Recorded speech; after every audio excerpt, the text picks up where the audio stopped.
যে কুরুচিকর মন্তব্য পোস্ট করছে সোশ্যাল মিডিয়ায়, তার বিরুদ্ধে প্রতিবারই আমরা ওকে ওর বাড়ি থেকে তুলে নিয়ে এসেছিলাম। কিন্তু ওর বাড়ি থেকে তুলে আনার পরবর্তীতে এই ব্যক্তিকে দেখে তো চেহারাটা দেখে মনে হচ্ছে জিহাদি, কিন্তু ওর যে সঙ্গে যারা বাবা মা বা যারা বাচ্চা আছে তাদেরকে দেখে মনে হচ্ছে যে একটা সত্যি খুব করুণ পরিস্থিতি। তো আমরা মানুষের সেবায় নিয়োজিত, সেবাই আমাদের পরম ধর্ম।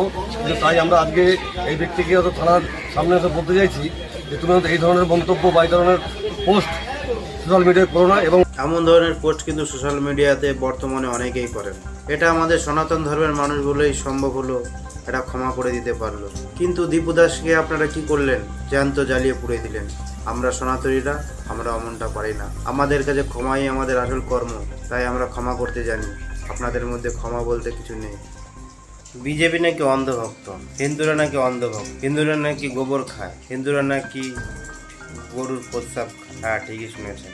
বিশ্বাসে মিলায় বস্তু, তর্কে বহুদূর কথাই আছে। তাহলে শুনুন, যারা হিন্দুদের অন্ধভক্ত মনে করেন তারা আমি মনে করি এক একটা গান্ডু ভক্ত। তাদের শাস্ত্র জ্ঞান বলতে কিছু জ্ঞান নেই। আমি কোনো ধর্মকে ছোট করছি না, কিন্তু সৃষ্টির শুরু থেকেই সনাতন, যার কোনো আদি আছে না অন্ত আছে। আমাদের হিন্দুদের কিছু ধর্মগ্রন্থে যেমন সংহিতা, পুরাণ এবং আয়ুর্বেদ শাস্ত্রে পঞ্চগব্যের উল্লেখ আছে। মানে পঞ্চগব্য মানে 5টি উপাদানের কথা বলা হয়েছে, যেমন গরুর দুধ, দই, ঘি, মূত্র ও গোবর। তাহলে এটা কি হিন্দুরা প্রতিনিয়ত সেবন করেন? না, এটা প্রতিনিয়ত সেবন করেন না। এটা আমাদের হিন্দুদের বিশেষ কোনো পূজা পার্বণ, গৃহপ্রবেশ, প্রায়শ্চিত্তি বা আচার অনুষ্ঠানে পুরোহিতরা শান্তি জল বা পঞ্চগব্য হিসেবে অত্যন্ত সামান্য পরিমাণ ছিটে ফোটা জলের সঙ্গে মিশ্রণ করে সামান্য পরিমাণে সেটা প্রদান করে। আরও কিছু কারণ আছে, যেমন ধর্মীয় প্রায়শ্চিত্তি, দেহ মন শুদ্ধিকরণেও এটা সেবন বা ছেটানোর বিধান শাস্তি দেওয়া হয়। এমন একটা সময় ছিল যখন কিছু ঔষধ হিসেবে ব্যবহার করার জন্য গোমূত্র ব্যবহার করা হতো।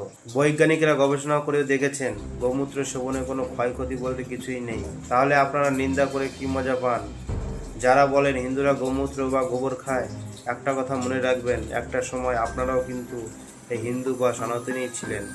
আর মানুষ জন্ম নেয় কিন্তু সনাতন ধর্ম নিয়েই, কিন্তু মরতে হয় তার বিভিন্ন মানুষের তৈরি ধর্ম নিয়ে। তাই আপনারা অন্য ধর্মের শাস্ত্র বা আচার আচরণ নিয়ে কথা বললে মনে রাখবেন, একটা আঙুল দেখালে বাকি আঙুলগুলো কিন্তু আপনাদের দিকেই থাকবে।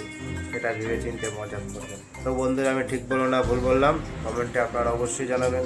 আর ভিডিওটা যদি ভালো লাগে তাহলে লাইক এবং ফলো করে পাশে থাকবেন। রাম রাম, জয় শ্রীরাম।